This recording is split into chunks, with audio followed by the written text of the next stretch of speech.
Darragh, this football club has obviously played a big part in your life. Just tell us a little bit about your journey. Yeah, so I came over here when I was 16 to be a scholar at Blackburn Rovers in the academy. My footballing career didn't really go to plan, and the club were amazing at the time. The staff at the time sort of encouraged me to go into a coaching route. I went to university in Preston, studied coaching whilst working here part-time. And then over a number of years, became a full-time coach, worked my way through the age groups, and I'm currently working with the Under-18s group at the moment. Tell me a little bit about the start of your playing career then, and what was it like coming over to this football club? What were the things that made you want to come here? Yeah, so that was 2006 when I came over, and Blackburn Rovers at the time were sort of a top half Premier League club really, where the academy was a core part of the club, and there was big investment in the academy with boys coming from all over the world at the time. So it was an exciting thing at the time, and they had a real history of bringing boys through as well, and that was a real draw at the time when I was a young boy. Yeah, I think for any young boy, when they move away at 16 years old from to a different country from their family, it's tricky, isn't it? And you have to adapt to living on your own and becoming independent. And obviously, that's some of the stuff we try and teach the boys now, because the boys still live in the same lodge I lived in when I was a scholar. I think what helped at the time, there was a huge Irish contingent at the club. There was probably 2 or 3 boys every year that came over from Ireland, so there was at weekends and stuff, there was a good gang of Irish lads left here, and different boys from all over the world. How much did that shape you then, your time here as a young footballer? Well, listen, in terms of how it helps me as a coach, it gets you to understand the values of the club. So you can then try and instill them, around what it means to be at Blackburn Rovers. The hard work and the skill part of things, which really are at the core of what we do every single day and what we encourage. And you felt that as a boy here. My youth team coach at the time was Gary Bowyer, and they were very good coaches and tough taskmasters at the time. So you'd like to think that you've picked up a few little bits along the way from them. Did you get a sense of how important the youth development was to the football club even back then?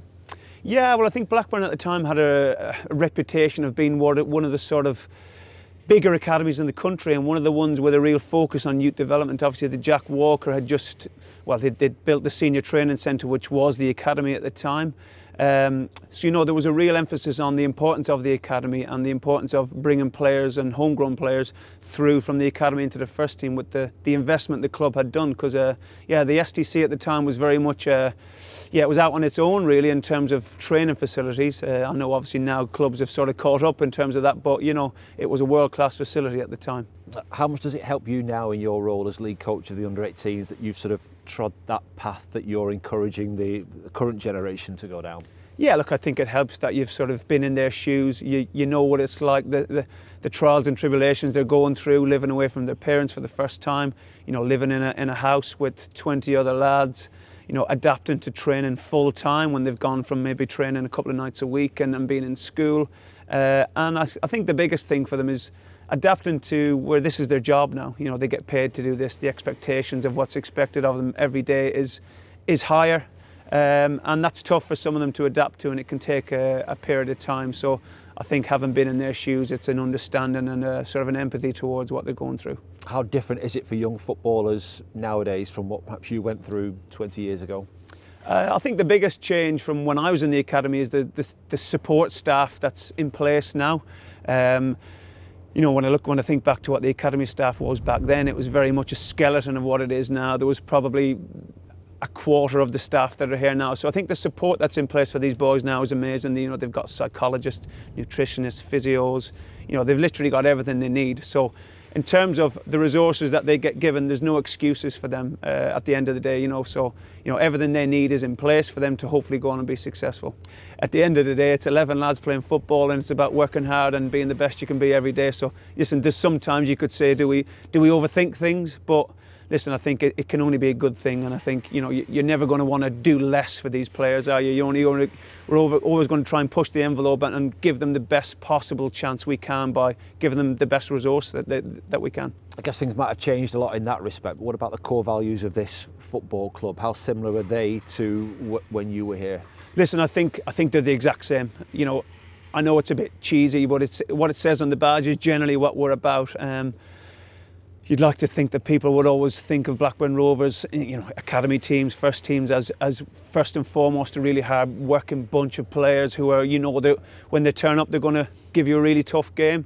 And then we want really highly technically skillful players who can go and have careers at the highest level, like some boys have, Adam Wharton being the prime example, I guess. You worked with Adam Wharton. What's it like playing a part in the journey of a footballer like that who's gone on to have so much success, having come through this academy? Look, I think when you work in academy football for a period of time, and I've said this to you lots of times before, we want to win every game on a Saturday and we want to be competitive and we want to try and win our leagues and cups and stuff like that. But I think, you understand that the reality is that that's not why we're here, and ultimately our job is to try and produce players that go on and have careers at Blackburn Rovers or hopefully higher and beyond. So when we get a boy that comes through all the way through our system and goes on to doing what he's doing now, it gives everybody a real satisfaction that that hopefully that we did a good job. And ultimately it makes you hungry to try and help produce more players who go on and follow in his footsteps, really. And I think he's a real good role model for any of the young boys here at the minute, that it's possible, that being at a club like Blackburn Rovers, you're going to get opportunities to go and do what he's done. Can you see in some players when they are young and think they've got a chance?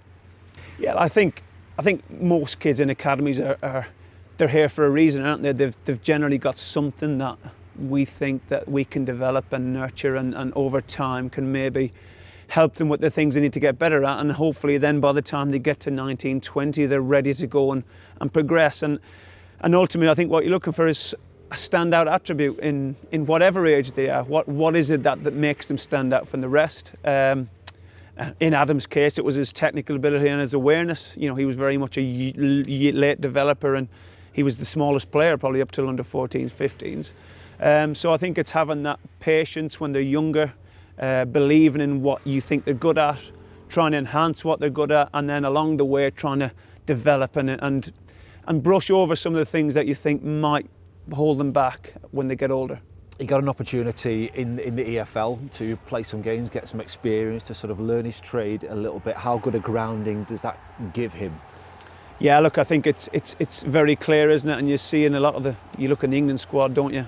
As an example, that a high majority of them players have played in the EFL, haven't they? And either on loan or been developed in EFL clubs. And I think for any young boy, it's the earlier they can make that step, if they're capable to play in men's football, then it's only a good thing for them, isn't it? And I think that's ultimately what they need to do to try and get to that next stage, because the academy football's great, but ultimately the one thing we can't give them is 30,000 people on a Saturday and the pressure that comes with that. So the earlier they can experience that and feel that pressure and get comfortable with it, I think that gives them a real chance of then hopefully kicking on. You touched before on your own sort of personal coaching journey. At what point was it, right, that's the route I'm going to go down? Yeah, it was interesting. I was 18 when I left the club. My playing wasn't going to work out.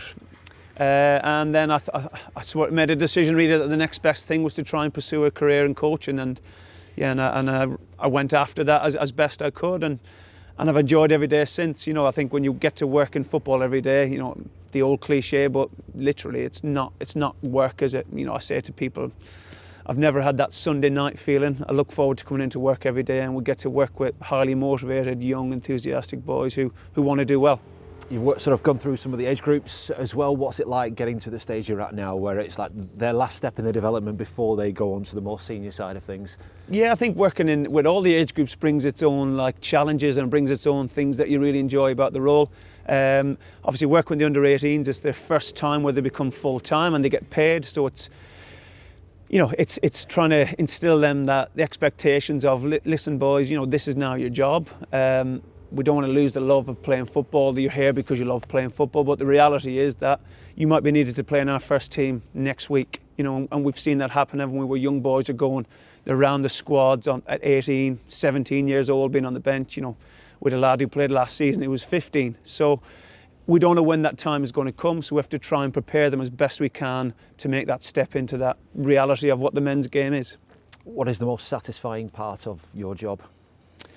the most satisfying part of the job is seeing a player maximise his potential and go on to achieve the maximum that he was capable of doing, whether that's playing in Blackburn's first team, or whether that's going and having a career at another club, or whether that's going and having a career in something else. I think you get great satisfaction when you know that a lad, when he leaves us, because they all leave at some stage, when they leave, that they've done everything they could, and we've done everything they could to help them to be the best they can be. I think you can't do any more than that. And just how important is the youth development to this football club as well, and that satisfaction of seeing someone who's come through our academy play for our first team? Yeah, look, it's huge. So the academy plays a really important role in obviously trying to develop players to play in our first team, to make our squad stronger, to make our team successful, but also hopefully developing players that we can create assets out of, and that they can go and help us be more sustainable in the future.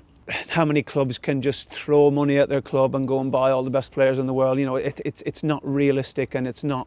You know, we've seen clubs everyone who struggle with the financial side of things. So I think it's really important to have a robust youth development program that you believe in, that you invest in, and that you try and maximise to, for the good of your club long term, really.